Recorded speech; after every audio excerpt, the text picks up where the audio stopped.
Olá para o terceiro ano. Olha só, meu terceiro ano. Hoje a aula é uma videoaula de revisão.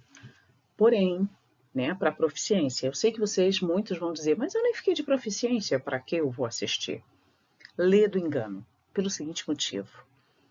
Quanto mais aulas de revisão, afinal de contas, as aulas de vocês em si já é uma revisão, porque vocês já tiveram todos esses conteúdos no primeiro e no segundo ano. Então, o que eu sugiro a vocês? Que vocês coloquei questões para vocês, né? Tá lá na plataforma para vocês fazerem. Façam por conta própria. O gabarito só vai ser divulgado depois da live, tá? Então não entrem em desespero. Primeiro não assistam o vídeo. Tentem fazer os exercícios sozinhos para depois, então, pegar o gabarito depois da live, depois que a gente bater um papo, beleza? Agora vamos lá para nossa aula. Então, vamos lá. O início da industrialização. Primeiro, nós vamos ver a questão de conceitos, aqueles conceitos geográficos, lugar, né? Toda vez que vocês lerem um texto ou uma música que vem trabalhando esse conceito de lugar, tá? Ele vai trabalhar com a questão da relação do ser humano, a questão sentimental, lugar, né?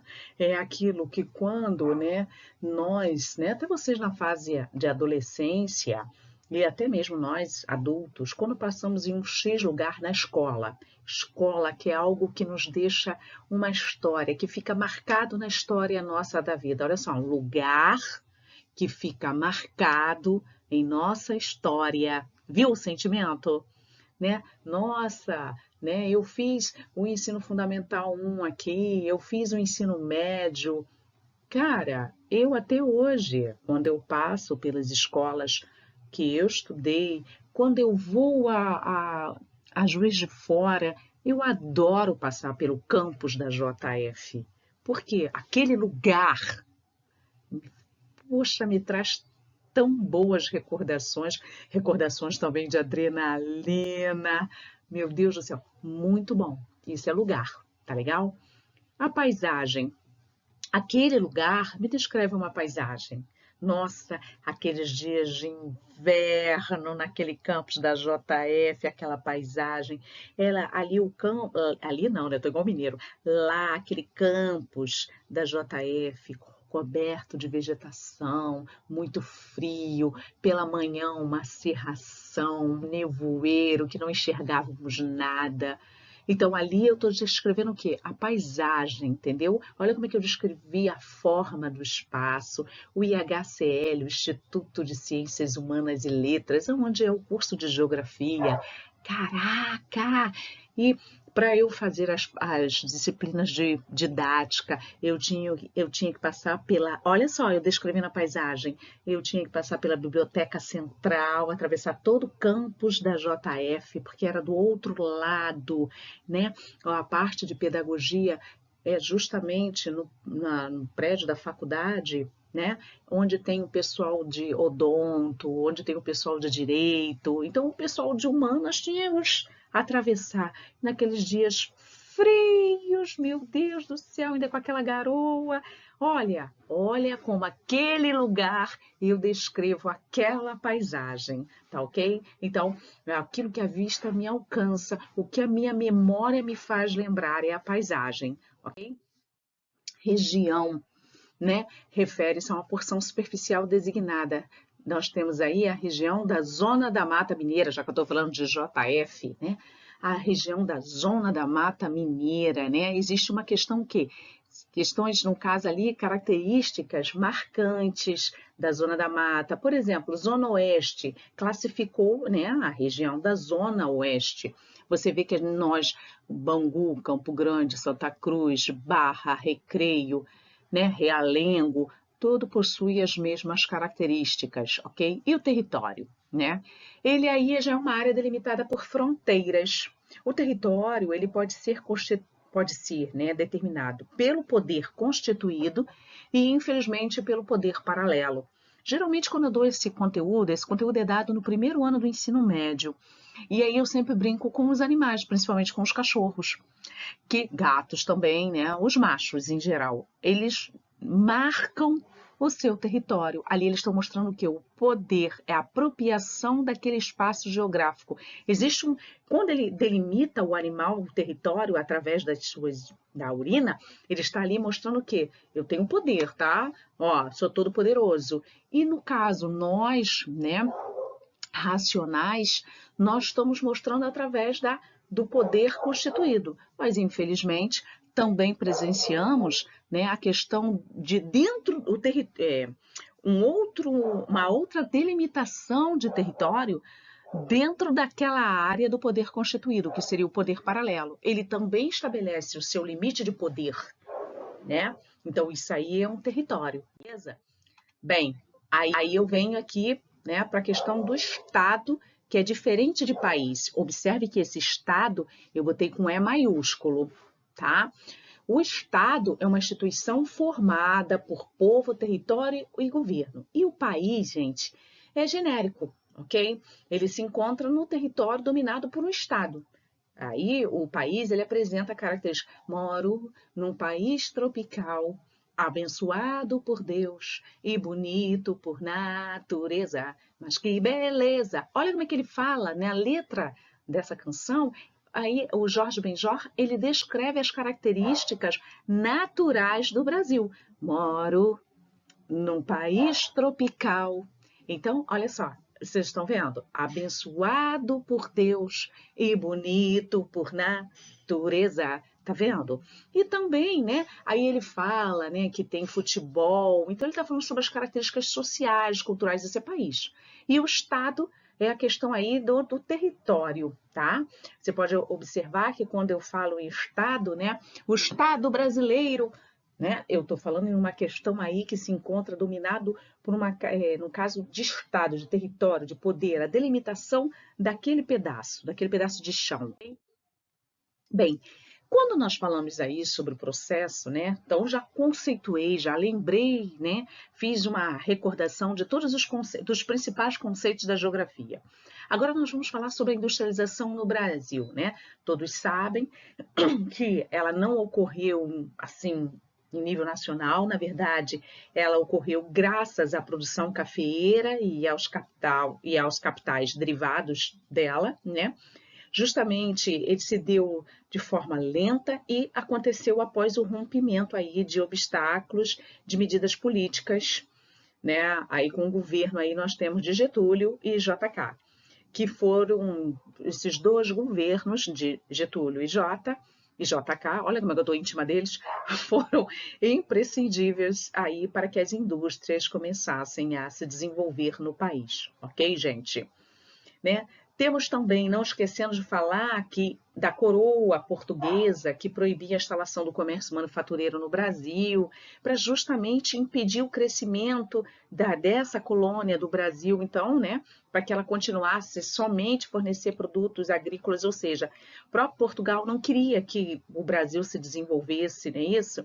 Aí, a partir da independência, que inicia aí algumas pequenas mudanças econômicas. Aí foi justamente aí, já na metade do século XIX, com o desenvolvimento da economia cafeeira, em que aí os altos lucros propiciaram investimentos em outras atividades. Nesse período, nesse cenário aí da produção cafeeira, aí surgem os barões do café, né, onde esses preocupados com o desenvolvimento de estradas de ferros, né? Nós temos aí a questão de cidades com infraestrutura, eles aí então começam já no final do século XIX e início do XX, aí uma baixa participação da economia nacional, né? O Brasil importava, pode-se dizer, tudo, pode dizer quase todos os produtos que estavam aqui no Brasil eram justamente produtos aí importados, né? As nossas indústrias não tinham tido um desenvolvimento aí suficiente, né? Então, o Brasil, portanto, ele dependia exclusivamente da economia o quê? Agrícola. Até metade do século XX, o Brasil era de base extremamente econômica agrícola. Não só o Brasil, como a Argentina, o México, né? Esses países, nós, no caso, estamos inclusos, o nosso processo de industrialização, ele se deu justamente aí a partir da segunda metade do século XX, né? Você vê que aí você tem, né, ocorre na questão, você pode olhar que os barões já tinham feito esse investimento das ferrovias e dos portos, que nas primeiras décadas de 30, ou seja, do século passado, logo depois da crise do café, né, onde houve uma falência de muitos produtores de café, a produção aí entra em declínio, que é quando se fala, começa a virar e falar na industrialização do Brasil. Aí é que a gente, né? Então eu falo, agradeço a crise de 29, é que se toca de falar então na industrialização do Brasil. A industrialização brasileira, então, nesse período, ela ainda era vinculada à questão do café, né? E no final, até porque esse produto era o único aí para exportação nossa. Aí o cultivo dessa cultura era desenvolvida principalmente, né, São Paulo e Rio, não podemos esquecer, também tinha no Espírito Santo e outras áreas de Minas, mas com maior destaque em São Paulo e Minas. Só que com a crise de 29, lembrando disso, né, Getúlio, né, aí ele torna-se um norteador aí de discussões de medidas políticas, que aí acontece o desenvolvimento industrial. Com a crise, né, que atingiu, como a crise, aliás, melhor dizendo, atingiu os cafeicultores, diretamente os cafeicultores, qual foi a alternativa que eles fizeram, né? Dessa maneira, eles buscam novas alternativas produtivas, né, e alternativas essas em infraestrutura. Aí a indústria brasileira começa a diversificar, no caso, começa a se diversificar. Aí você tem a produção de produtos que empregavam pouca tecnologia, que é a questão aí do setor têxtil, tá? O alimento, além de fábricas de sabão e velas, tá? Vários outros fatores também vieram contribuir e intensificar para a industrialização do Brasil. Aí você tem o crescimento acelerado dos grandes centros urbanos, o êxito rural, a migração de grande aumento de consumidores, a utilização das ferrovias, que eu cito até aqui para vocês, a questão das ferrovias, né? Você tem aí a questão do crescimento industrial, a mão de obra, né? Você tem esse fator. Quando então o Estado também aí começa a ter, né, na era Vargas, né, você tem aí grande relevância nesse sentido. Aí você tem a indústria de base. Quando veio a Segunda Guerra, a Europa, ela também já tinha passado pela crise de 29. Aí veio mais tarde, né? Com a Segunda Guerra, a Europa não tinha condições de exportar mais produtos industrializados.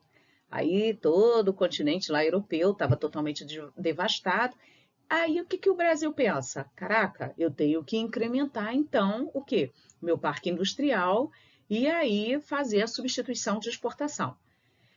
É aí que nesse período, nessa década, acontece aí a inserção de empresas derivadas de países industrializados. A partir daí, a indústria automobilística, farmacêutica, eletrônica, né? Ela, então, do Brasil, começa, como é que eu vou dizer? O Brasil deixa de ser essencialmente agrário e passa, então, a ter uma característica de urbano e industrial. Bem, quando eu chego no período de JK, presta atenção, vocês estão lembrados, né? Seria aí, né, como nós vimos, um exemplo da política de varguista, que ele veio, né, Getúlio Vargas com a construção de Volta Redonda no Rio, aí também a Vale do Rio Doce, tudo foi destinado aí à exploração de minério de ferro. A Petrobras em 53, isso aqui ainda com Getúlio, estão lembrados disso, né? Aí também promulga leis trabalhistas, que é a questão da CLT. O crescimento industrial com isso ganha quem chega? JK, então de 56 a 61, com medidas aí alfandegárias, né, para a vinda de empresas internacionais, ou seja, para a chegada das multinacionais. Esse período, né, foi visto com muito otimismo, né, aí para um crescimento da economia brasileira, né, foi implantado diversos planos, aí nós temos o plano de metas, né, de JK, né, que incentivou a produção industrial. Aí você tem essa política, né? Ele estimula o crescimento industrial, que fica conhecido como nacional desenvolvimentista, né? Onde concentrava suas atenções e investimentos na área de energia e transporte. E para isso, JK precisou o quê, gente? De capital estrangeiro. Aí é quando ele permite a entrada de empresas multinacionais para o Brasil, como as montadoras de automóveis. Aí nós temos a Volkswagen, a Volks, que seria aí a famosa. Não podemos esquecer que essas medidas políticas, né, tanto de Vargas quanto de Juscelino, que a industrialização brasileira adquire vida própria e obtém aí o crescimento aí justamente nos últimos anos do século XX e início do XXI, ok? É justamente a partir desse período aí. Aí, quando nós, né, senão a gente vai ficar muito extenso, não vai dar tempo, o neoliberalismo, né, com o fim do regime militar, o Brasil precisava aí acabar com alguns problemas econômicos, como a inflação. A indústria brasileira se concentrava extremamente assim, estava obsoleta em relação ao avanço tecnológico de outros países ocidentais. Aí nós temos aí o Collor, né, o presidente Collor de Mello, que propõe a criação de uma nova moeda, né, mudança nas leis de trabalhista, abertura do mercado nacional, privatizações de estatais.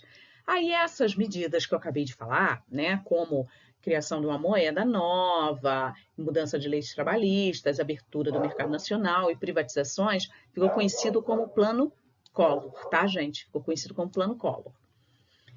Aí, a fim de abrir o Brasil para os mercados internacionais, né, o país participa de fundação de alguns blocos econômicos regionais, que aí a gente cita o Mercosul. Aí, só que rolou um probleminha, né? Aí esse probleminha seria o quê, gente? O impeachment. Aí, devido a acusações de corrupção, né, o presidente Collor, ele não pôde levar as ideias dele à frente, tá? O que acontece? Dessa maneira, né, o seu vice, que era Itamar, passa a ser, então, o presidente, e quem ele chama para ser justamente o ministro da Fazenda? FHC, Fernando Henrique Cardoso, tá? Que aí ele passa a delinear o plano real que acaba com a inflação no Brasil e estabiliza a economia, tá ok? Chegamos ao FHC.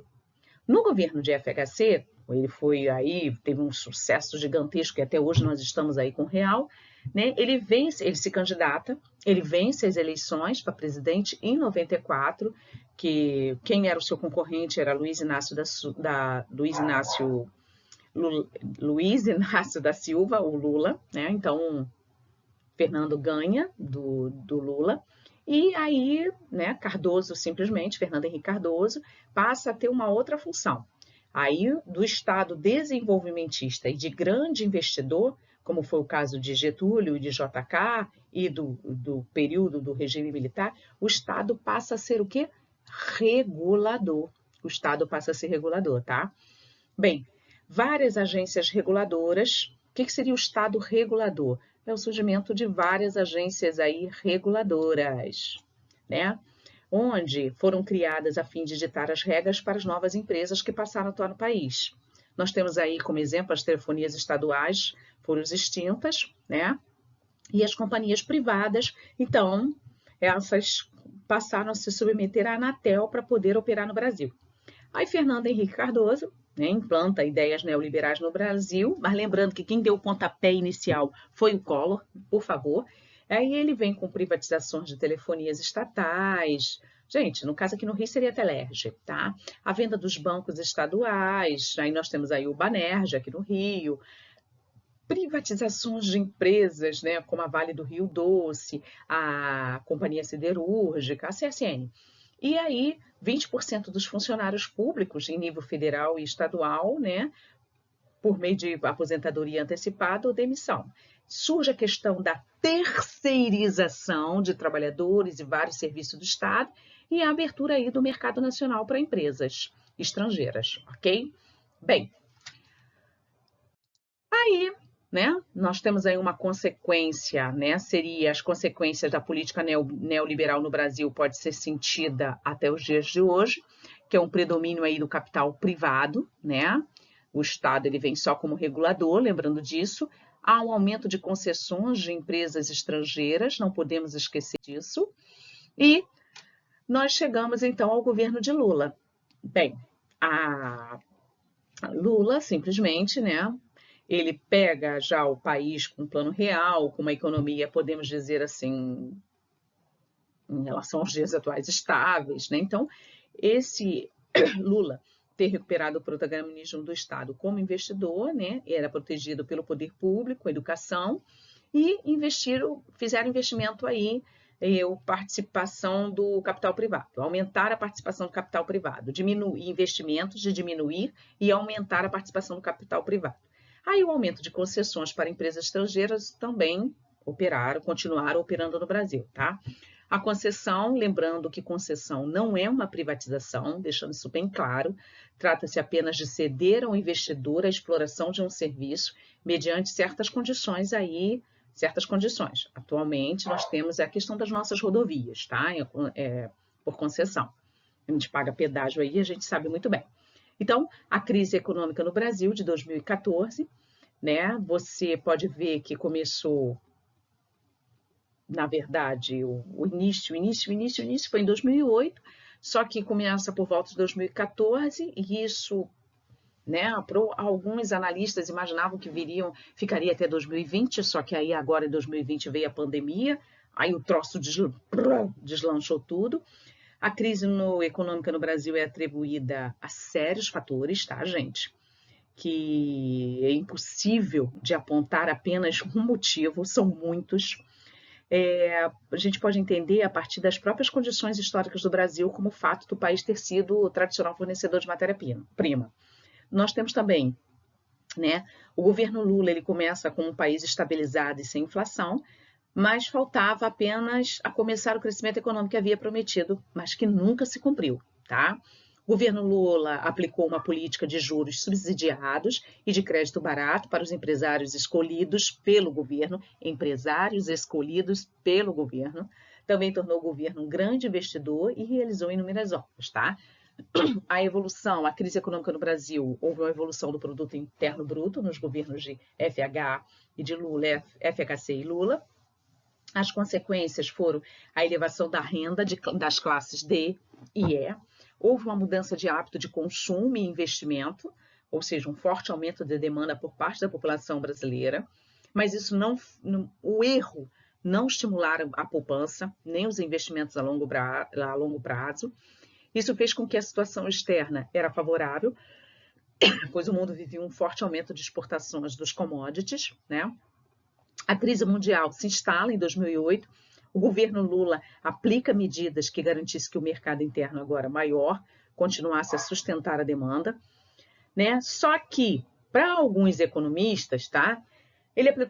O Lula aplicou uma série de isenções aí de impostos a produtos eletrodomésticos. O Brasil chegou a registrar uma taxa de crescimento aí bruto de 7, não sei quantos por cento aí em 2010.